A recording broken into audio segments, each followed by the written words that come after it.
ibakurikira kamera yo moto ntabwo bishoboka hariya kubera ko mbere na mbere moto ntabwo yasiga igare hano hantu niyo mpamvu moto ibirometero 10 bya nyuma Kayishema aha ni full gas nta kintu kigomba gukorwa picnic ese twabona uyu musore yaba ari umuholandi akabakuraho gutegereza abaholandi bafite kubera ko Amsterdam aruka 2009 ubwo batwaraga etape ya Tour du Rwanda ese biraza kubashobokera uyu munsi amahirwe ari mu biganza byabo kandi bagomba no kuba kubikorera birumvikana akaba rero dutegereje kureba niba abaholandi bagize abakinnyi bakomeye cyane mu Holandi twa bagize abakinnyi barimo nk'aba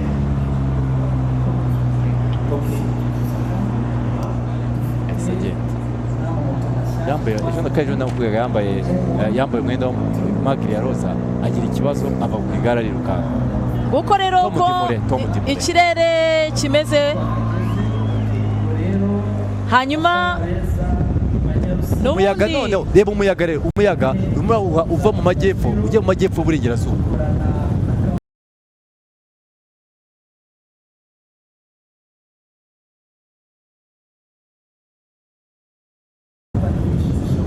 uwe rero akaba amanutse arimo arekeza hano mu karere Banyarusizi mujye ku mihanda mujye gato ku ruhande kubera ko umuhungu aramanutse ahangaha niho nababwiraga baba bategereje bati nta mpumunyiro uwo rero ari kumanuka arimo aramanya neza amakorosi ariko inyuma gatoya afite abandi baje bari gusigwa amasegonda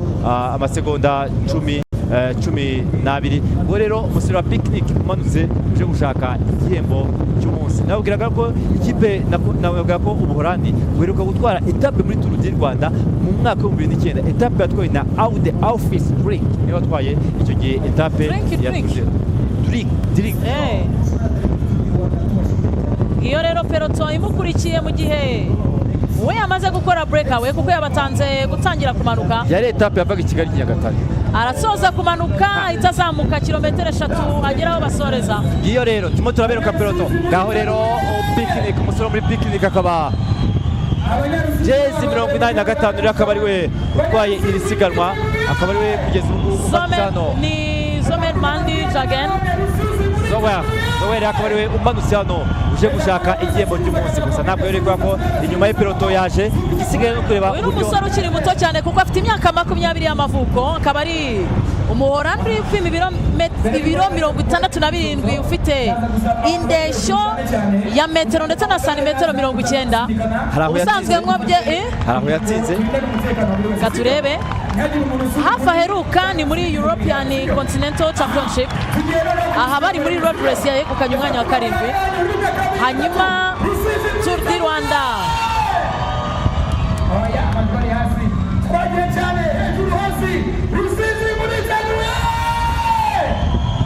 uwo rero ni Jagen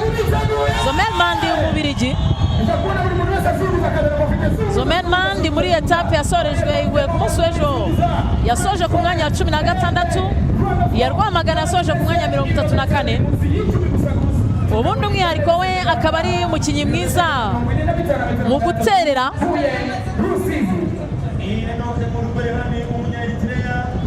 vuga ko rero kilometero enye gare wanda babwiraga aho bagiye gusiga umuhanda ahangaha ni Enoke ni ikihe kibazo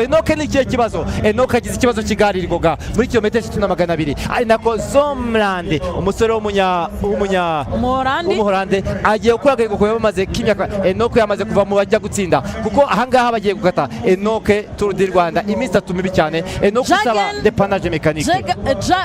Jagen yakinnye Giro d'Italia ya Next Generation inshuro enye yakinnye yabaye wa 33 muri stage ya Alpe Isère Tour namwe mu marushanwa yitabiriye uyu musore yamaze kuzamuka ndetse yamaze gutumbira ahangaha agiye kwerekeza mu kanya gato ngaho rero agiye kuzamuka akaba yamaze gufata umuhanda werekeza hano kuri finish team kilometero cya nyuma Jorgen Zomermandi akaba ari umuholandi arazamutse uyu musore yatatse bamaze gusohoka muri gisakura nyuma yuko bamaze kuba amatake menshi agiye kugana ikipe ya Roto ngo Enoke yaza gusubizamo no gutegereza tukareba komiseri y'amabere aracyari Enoke ni byiza ahise ko kamiri peko bagize muri kilometero ya nyuma reka ndabona peloton bibaye kwitegereza cyane cyane bigendeye ku ruhande rw'umunyariteria Enoke yamaze gusubizamo rero akaba ari mu kanya ubwo Enoke yagiraga ikibazo cyatumaga ariko Enoke akaba amaze gusubira gusa baracyamanuka turacyari muri za kilometero 3,200 ntabwo baratangira kuzamuka ku buryo bavuga ngo byarangiye niyo mpamvu Enoke na peloton basubizamo baza kuba byiza cyane tukaza kureba kilometero nyuma zo gukina hagati ya Jürgen Klopp akaba ari we ufashe umwanya Jürgen Zommermann niwe ukomeje kuyobora rero mu birometero bya nyuma bigiye gusoza agace ka gatatu ka Tour du Rwanda 2026 afata position aerodynamique kugira ngo hangane n'umuyaga kubera ko umuyaga urimo uva ku kiyaga cya Kivu ahanyuma ahangaha ku bantu b'i Rusizi arimo amanuka ajya kuri wa muhanda ujya kuri Rusizi no ku karere nibyo nanze kuvuga hoteli kugira ngo ntamamaza niho hantu rero muri position aerodynamique gutegeranya amaguru kuriya ni ukugira ngo igare rye ariho uburemere bukwiye noneho yinjiye mu muyaga neza koko aremereye Jürgen Klopp araje nguwo rero Jürgen Zommermann n'ubundi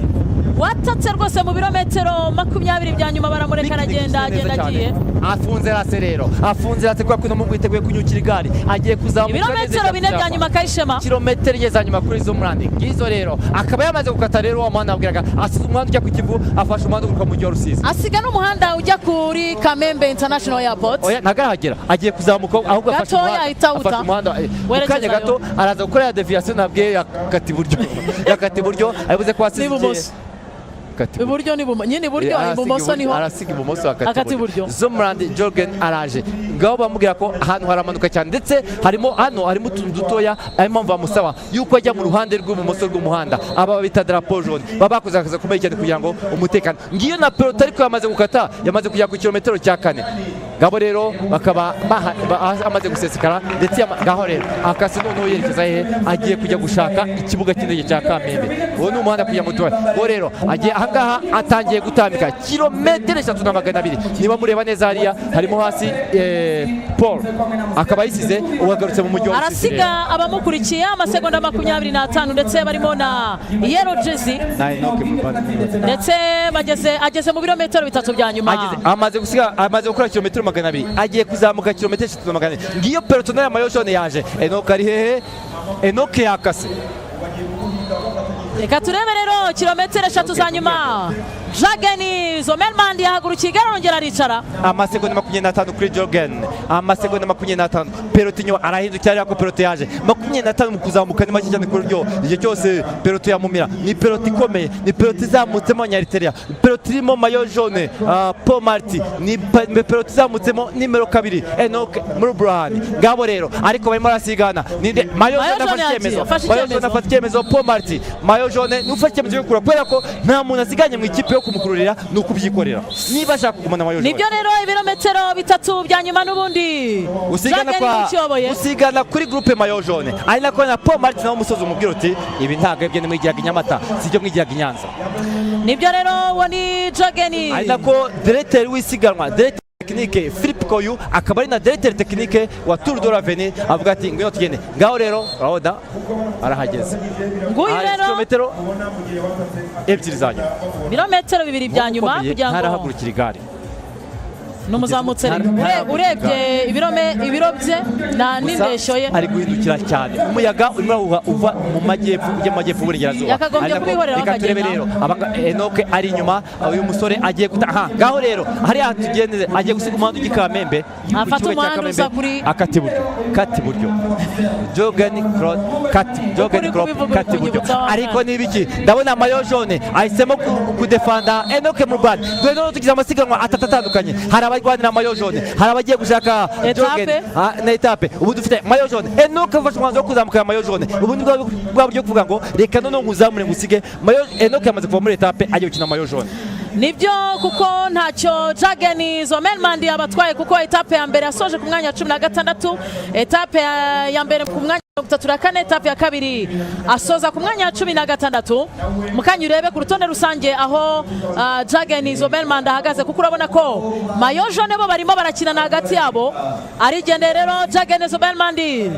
ufashe umuhanda wa nyuma ugiye gutumugezaho turi gusoreza etape ya gatatu ya Tour du Rwanda yahagurutse Huye ikaba igiye gusorezwa Rusizi nire mibi cyane kuri no groupe imukurikiye kubera ko harimo gusigana hagati yabo nta muntu uri gufata umwanzuro nta mukiri ufite mugenzi we kujya mukurira ndetse twagize igihe kingana twagize iki? isiganwa rya gatatu rya mayo jaune kubera ko Enoke mu Brand muri bano bantu wagiye ni uri hafi arimo asiga amasegonda 5 bityo Paul Marty yahisemo kureka etape asigarana mayo jaune kubera ko ushobora gushaka byinshi kabura na bike n'icyo ufite. Tugize isiganwa amasiganwa 3 ari Jorgen ujya gushaka etape hari abari kumuhiga ndetse akabona mayo jaune yahisemo kubivamo ndetse bajya gukina gusa ntabwo birarangira bamaze gukata rero groupe ikurikiye ari nako groupe ikurikiye ari nako na mayo jaune ndetse na Enoke baza nababwiye ko impamvu nuko mayo jaune yasanze etape atayikina ahitamo gukina mayo jaune mu gukina mayo jaune yahisemo contre attaque yahisemo kudefanda Enoke mu Brand kilometero ya nyuma rero kuri Jorgen Zeman nibyo rero ari muri kilometero ya nyuma kugira ngo asoze hano yegukane etape ya gatatu ya Tour du Rwanda. Turatangira kubara metero Zeman asigaye igihe cyari gisigaye cyari gishize n'ikindi imyaka bate Amsterdam hariya neza hafi ya farumasi hafi y'urusengero be bategereje imyaka igera hafi yagiye kuba 20 Zeman ese yamaze kwitegura ahagurukira none igare dore bwa mukinnyi w'umunyonzi mwiza bwaga uzamuka nyuma y'imbaraga nyinshi yakoresheje none ubundi buryo kugira ngo aguruke kuri ya pesi yazamukaga azamutaza hano ku isoko rya Rusizi kuri full gas nimero 45 arongera azamukira igare nikekana ko imbaraga zamaze kubanye ariko umuzamutsi mwiza ntabwo agahurya cyane ibari gukora no kugira ngo agume kuri ya cadence nyuma nafite kilometero 20 ku isaha nkaba nasubiye inyuma kuri kilometero 18 reka nsubizeho za kilometero 2 kugira ngo hatagira ungarura azamutse Zeman niyo mpamvu na ejo abamoto barabirukanaga ariko uko akari umuntu ku giti cye nta kibazo byari ngo rero Zeman yongera kwakisera kugira ngo arebe ko yashyira meta ageze muri mwabonye ko amaze kwijya muri metero za nyuma Zeman aje gushaka etape barategereje Amsterdam barategereje Zarahe n'ahandi bategereje ko bareba etape ariko birakunze ngo rero umuhungu azamutse aje gushaka etape ya Tour du Rwanda bigoga byaragiye nibyo rero ni Jorgen Zeman ugeze hano rwose ukinira ikipe ya Picnic wamaze no kubasiga kuko yafashe umwanzuro hakiri kare cyane akaba aje gusoza rero hano mu karere ka Rusizi Jorgen Zeman umusore w'imyaka 20 ugeze mu karere ka Rusizi ariteguye ashyize rinete inyuma ari kwihanagura arashaka ngo aserebure muri manière kuko yabikoreye afata makiyaje afata kapudira kisiga kugira ngo aze gufata ifoto ikwiye neza Zeman Amsterdam aragutegereje Zarahe baragutegereje Ajax PSV Eindhoven na za FC Twente baragutegereje abo bose baragutegereje kugira ngo bikunde ayubura amaso avuga ngo ntabwo tuzakomeza gutegereza